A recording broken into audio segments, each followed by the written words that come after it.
Have you ever held a secret so heavy it could shatter your world? I'm Alden, and my life unraveled with a single piece of paper. A DNA test that revealed the child I've raised for 2 years isn't mine. How do you rebuild when trust is broken? Stick around to hear my story. Welcome to Addy Story, where we share real-life stories that touch the heart and inspire the soul. Subscribe now to join our community, relax, and dive into the stories we have for you. Enjoy. This was an arduous journey for me. A man, shattered by the revelation of a DNA test, casts his wife aside, unable to bear the weight of betrayal as he learns he is not the father of their child. Never in my wildest dreams did I imagine this would unfold in my life. It began with a whisper, a flicker of something so small, a simple piece of paper, yet it carries the weight of a transaction, a moment captured in ink, a testament to choices made and paths taken. As I sifted through the pockets of my wife's coat, preparing for the laundry, my fingers brushed against something unexpected. In that moment, a rush of emotions surged within me.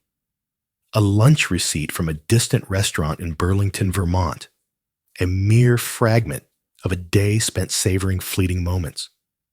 2 meals, 2 drinks, a date, and time set for Tuesday at 1 p.m. That day was meant for her to be in a staff meeting. She confided that she dined at her desk. Allow me to share a glimpse into the past. 6 years ago, amidst the chaos of a flood relief effort in Rutland, Vermont, we found each other, both of us laboring under the relentless downpour, our hands gripping the heavy sandbags as the world around us blurred in the storm. Afterward, we found ourselves lost in conversation for hours at the volunteer tent.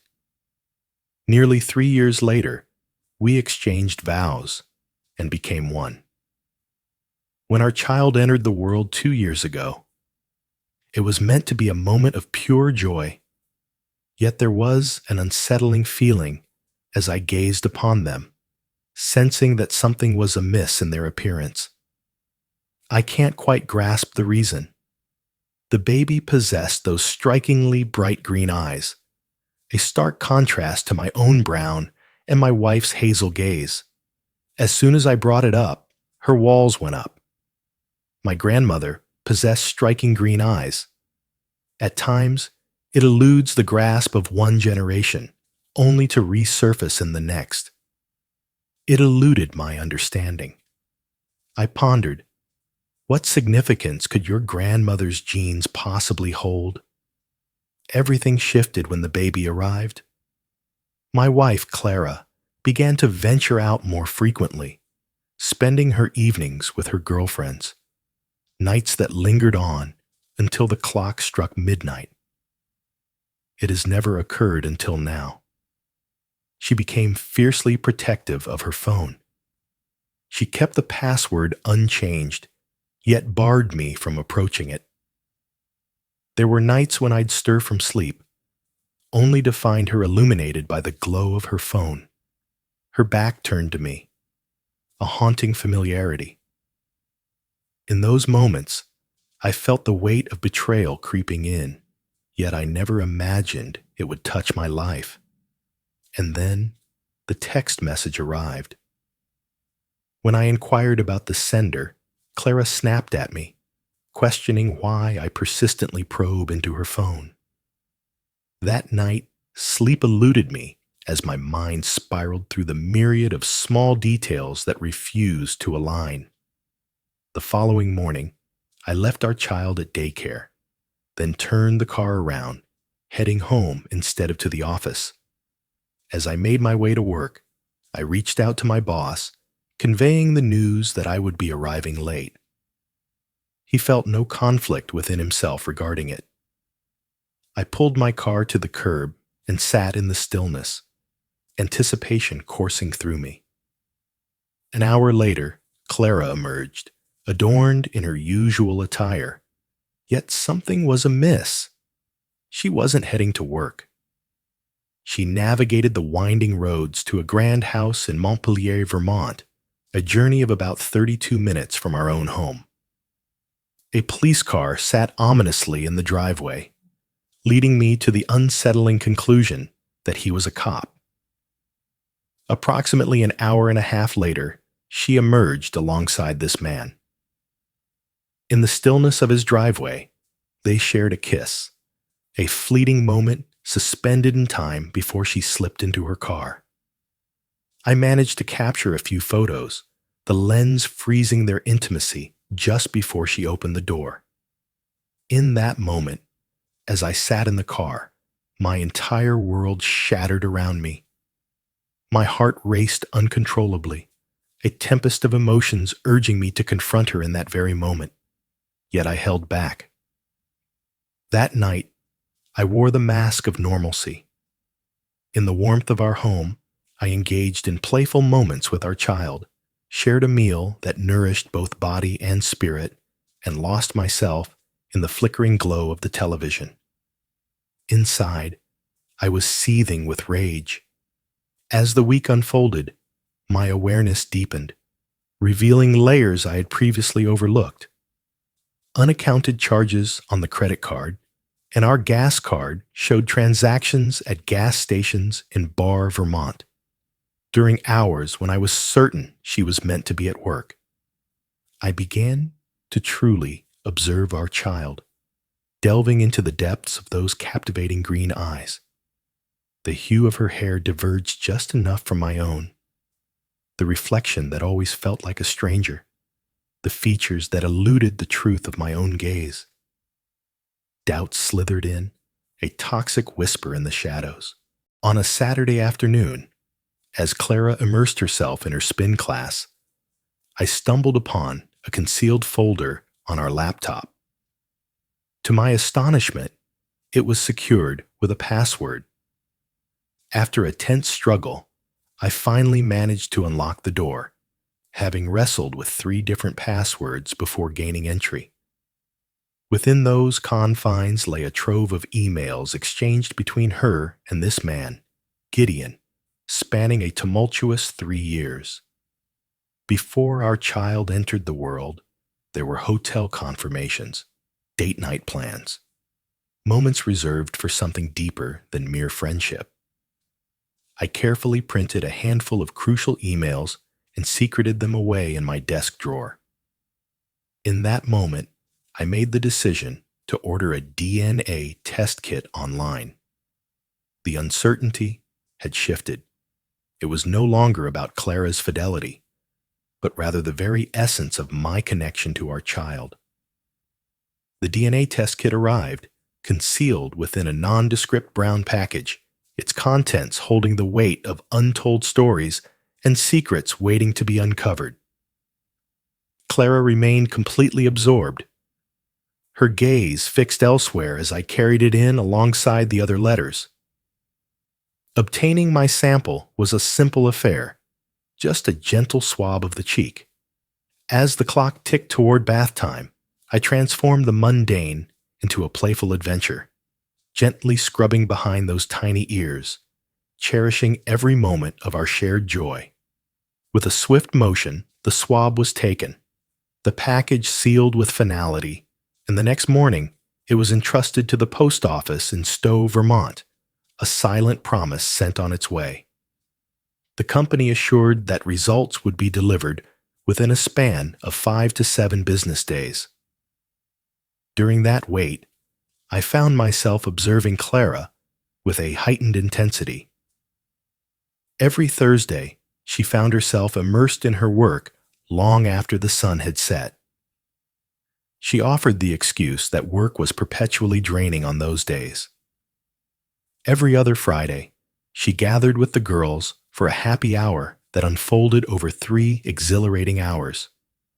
Her phone was a constant companion, never straying far from her grasp. All the while, my gaze remained fixed on our child. For reasons I can't quite grasp, unsettling thoughts began to invade my mind, whispering doubts that perhaps this child isn't truly mine. I sifted through the tender snapshots of infancy, drawing parallels to the echoes of my own youthful days captured in photographs. There was an unsettling dissonance, a jarring absence of resemblance.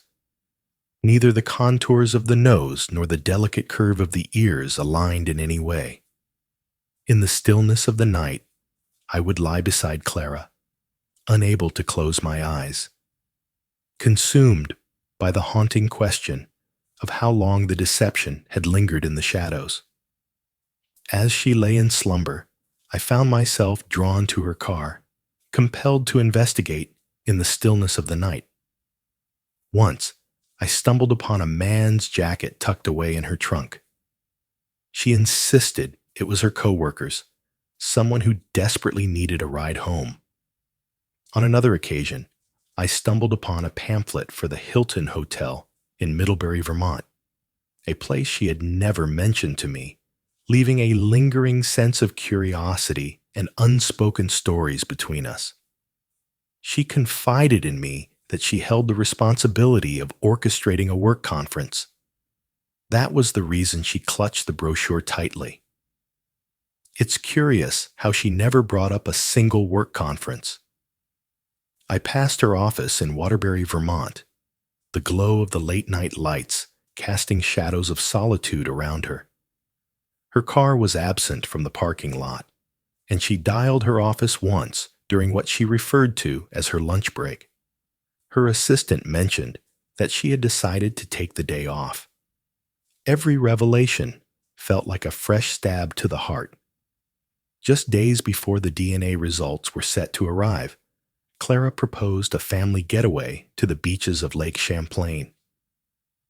It feels like we've been drifting apart, missing those precious moments we used to share. Your presence feels far away. Indeed, it's hard to believe. I found myself saying yes to the trip. Strolled along the shoreline, my heart heavy as I watched Clara craft delicate sandcastles with our child, a bittersweet thought lingering. Could this be our final moment of pretending to be a typical family?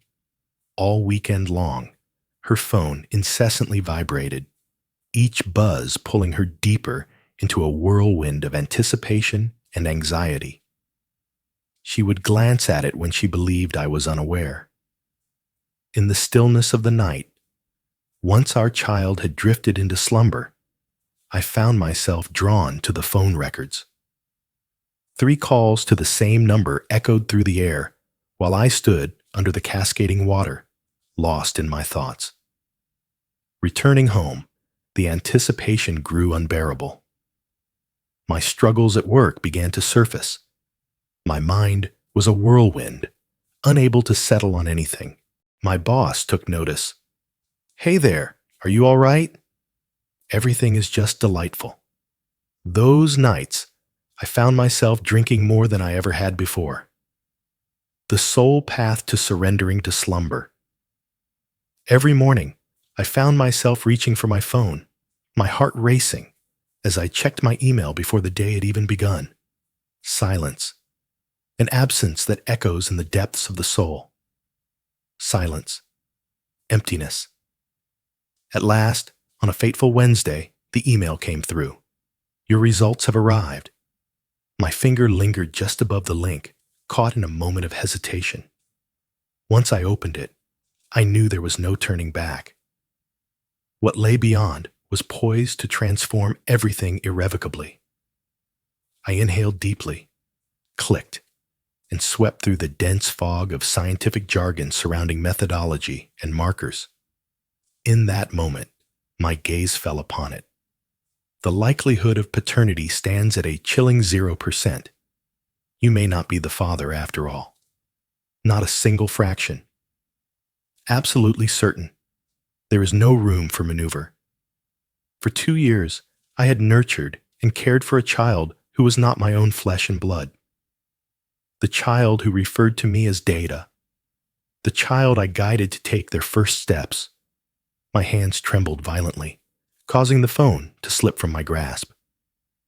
I found myself compelled to step away from the house. Air slipped away, leaving a suffocating void. Wandered aimlessly for hours, lost in thought. I couldn't shake the haunting image of his shadowy form looming before me, just as the man Clara embraced in the driveway. With meticulous care, I collected my evidence. The DNA results have been printed. I gathered every piece of evidence I could find. I captured the unsettling text messages in screenshots, preserving their haunting essence.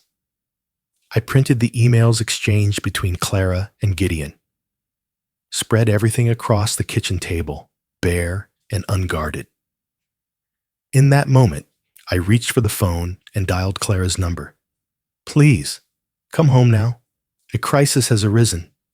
She hurried home, fear etched across her features. "What troubles you? Could it be our child? Our child is thriving at daycare. Take a seat." Her eyes fell to the table, a weight of unspoken thoughts lingering in the air. What on earth is happening here? You understand it all too well. I slid the DNA results across the table, my heart racing as I watched her reaction unfold. This reveals that I am not the father. Her expression remained unchanged, devoid of any surprise. No surprise, only tears. She had already sensed it. For how long did you intend to hide this from me? Is it truly significant? Absolutely, it matters deeply. Her gaze fell heavily upon the floor. She averted her gaze, as if my presence was too heavy to bear. 3 long years? It began long before we exchanged our vows. 3 long years. The whole marriage was a facade, a web of deceit woven tightly around 2 hearts that once believed in love. What about the baby? Her gaze lifted then. Hot tears cascaded down her cheeks. Initially, uncertainty clouded my mind, yet within the depths of my soul, a quiet knowing lingered, waiting to be acknowledged. Is he aware? I find myself at a loss. Perhaps. We had a conversation about it when I found out I was pregnant. He is also bound by the vows of marriage, is a parent. We came to the conclusion that this was the path we had to take. Better for whom exactly? It's not meant for me. So you both chose to deceive me into taking care of his child, to construct this entire illusion of existence? Her sobs grew more intense, each one a raw expression of her anguish. It wasn't that way at all. My heart is yours, now and always. I have just stumbled into a mistake that lingered for 3 long years. With a child in the mix? That is not an error. That's a bold decision. I rose from my slumber, strode restlessly through the kitchen. I had to escape, or I would surely shatter. Who else is aware? No one. Utter nonsense. There is always a watcher, a silent observer lurking in the shadows of our lives. She averted her gaze. Last year, the truth unraveled for his wife. That is the reason we paused for a moment. Once again, someone else held the key to a truth about my existence, a truth I had yet to uncover for myself. The sting of humiliation seared deeper than the ache of betrayal. I need you to leave. Tonight, the air crackles with anticipation. Gather your belongings and leave. Kindly. We can navigate this together. Number. How dare you? Leave now. This is insurmountable. You allowed me to hold on to the illusion that that child belonged to me. You are the one who holds the title of father. Biology remains indifferent. Refrain. Simply refrain from it. She reached out, yearning to bridge the distance between us. I raised my fist, a surge of fury coursing through me. Where am I meant to find my way? This isn't my concern. She ascended the stairs, each step echoing with a weight of unspoken thoughts. I heard the soft creak of drawers being pulled open. Doors to the closet. I lingered in the kitchen, protecting the truth, ensuring that nothing was shattered in her wake. An hour later, she descended the stairs, dragging 2 heavy suitcases behind her. What will become of our child? I will go and bring him home from daycare, seek refuge in another place. Her face twisted in anguish. This was the first consequence she had ever encountered. May I have the chance to say farewell? Not today. I'll sort out the arrangements in due time. Once she departed, an overwhelming void enveloped the house. I filled a glass with liquid, the amber hue catching the light as I took a moment to breathe deeply, feeling the weight of the world settle around me. Gazed intently at the evidence laid out before me on the table. Every moment of my existence had been shrouded in deception. Those long, restless nights spent cradling the wailing infant, the payments for daycare, the celebrations of life, marked by laughter and joy. The doctor arrives for a visit, the countless diapers that have been changed, all for the sake of another man's child. I reached out to my friend, Elmer, who had stood by me in piecing together the crucial evidence. She has vanished from my life. Are you all right, my friend? Number far from it. As the afternoon sun began to dip, I made my way to the daycare in Bennington, Vermont, my heart racing with anticipation, eager to embrace our child around 4. Those eyes gazing up at me, so pure, so blissfully ignorant. A wave of numbness washed over me as I changed those tiny pajamas, delving into that enchanting bedtime tale. This child, though not my own, bore no fault in the turmoil surrounding us. In the stillness of the dark nursery, I lingered long after bedtime, my mind swirling with questions about what lay ahead. The marriage had come to an end, yet what would become of all that remained? The following day, I found myself sitting across from a divorce lawyer. Under the weight of the situation, he assured me that this would be simple. The DNA test stands as compelling evidence, unwavering in its clarity.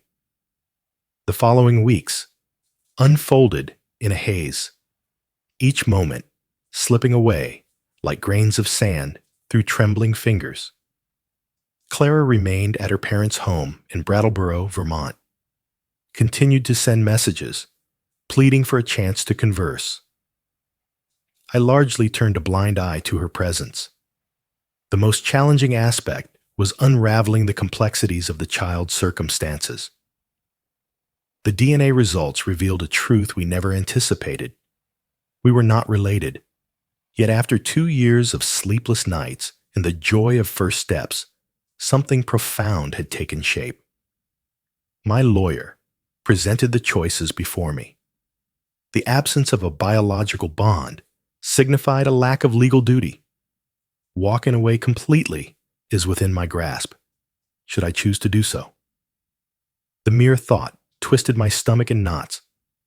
I orchestrated a meeting between Clara and Gideon. Common ground. My lawyer is here. It was the first moment I laid eyes on him, so near, so real. Gazing upon him, he appeared to stand at an imposing 6 feet 3 inches. I stood at 6 feet 2 inches. Fury coursed through me, a tempest of emotion swirling within. I stepped closer, my voice low, and charged with intensity, and said, "I should tell your wife." With a slight shrug of his shoulders, he uttered the words, "Go ahead. She understands." Yet, the likeness to the child was unmistakable. He offered his apologies once more. He insisted that his desire to do the right thing surged within him the moment he learned of the pregnancy. Clara persuaded him that revealing the truth would shatter our marriage beyond repair. Thus, they opted for the path of least resistance, the one who turned me into a fool. We delved into the stark realities, the intricacies of child support, the painful logistics of visitation, the clinical language that fractures a family. The divorce barely registered as a concern. Clara accepted everything without a word of dissent. I held on to the house. She possessed nearly everything else. My parents were shattered, not solely for my sake, but for the grandchild they had to reimagine within their hearts. 3 months after the revelation, the final divorce papers finally arrived. Clara requested that we come together for one final meeting. Only we remain. In the quiet embrace of a park in Shelburne, Vermont, we found ourselves side by side, the world around us fading into a distant hum. Not particularly near. I understand that forgiveness may forever elude us. She took the first step. I find that hard to anticipate. The anger had transformed into a chilling, unyielding presence. The ink has dried on the papers. It is finished.